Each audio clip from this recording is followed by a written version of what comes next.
Hey guys, so we are now on day 3 of recapping Brian Walshe's trial in connection to his wife Anna Walshe's death. Today things start off with Brian Walshe's defense basically saying that the Google searches that the prosecution had witnesses share yesterday did not necessarily prove that Brian did anything harmful to take his wife's life. Remember, the prosecution is claiming that something happened to Anna between 1:30 in the morning when she was last seen at this New Year's Eve party that they were having at their residence, and 4:52 in the morning when Brian started searching things pertaining to dead bodies. But the defense is basically saying that Brian didn't actually search anything regarding murder until hours later at 11:28 in the morning. He's trying to throw the prosecution's timeline of events off, and I don't think it's really working, because just because he searched something at 11:28 doesn't mean he didn't do something a few hours prior.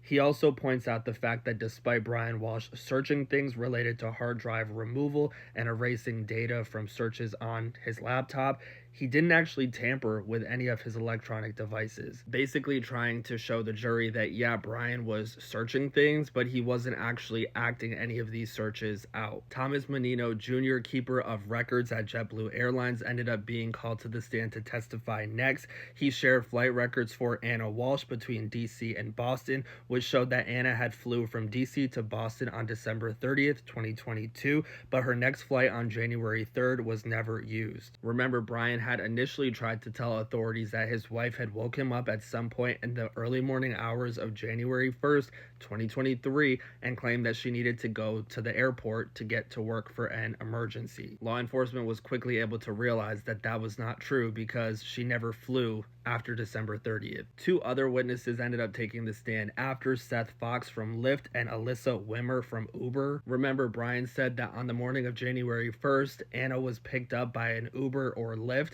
to get her to the airport, but both of these people are saying that their databases does not show Anna ever ordering a ride on January 1st, 2023. Peter Capozzoli, who is another witness, ended up taking the stand. He is actually the owner of Cohasset Imports, and he was the one that rented the residence that Anna and Brian were living at to them. He recalls a phone call that he received from Brian over New Year's, where Brian is asking him if there were any security cameras on the property. He also shared that Brian and Anna were not the ones that paid rent, it was actually Brian's mother, and that this was a short-term lease because Brian and Anna were planning to move. Mark Selvaggi was the next witness to take the stand, and he was actually someone who sold 2 life insurance policies to Anna before she went missing. He said that one policy was a term policy and one was a whole life policy. He said that Anna had a $1 million term policy and the beneficiary was Brian Walshe. He also said that Anna received an excellent health rating before being approved for this policy. After lunch, a crime lab specialist by the name of Davis Gold ended up taking the stand,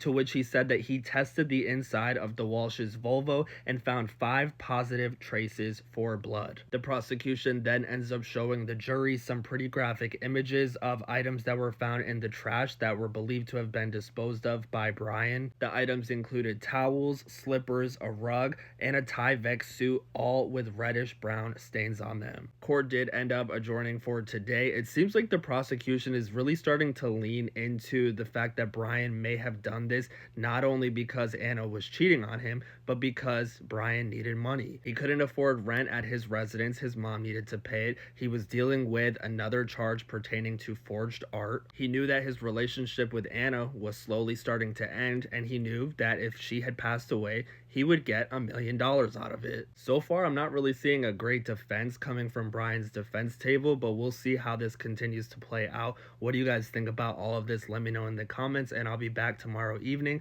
for a recap of day 4.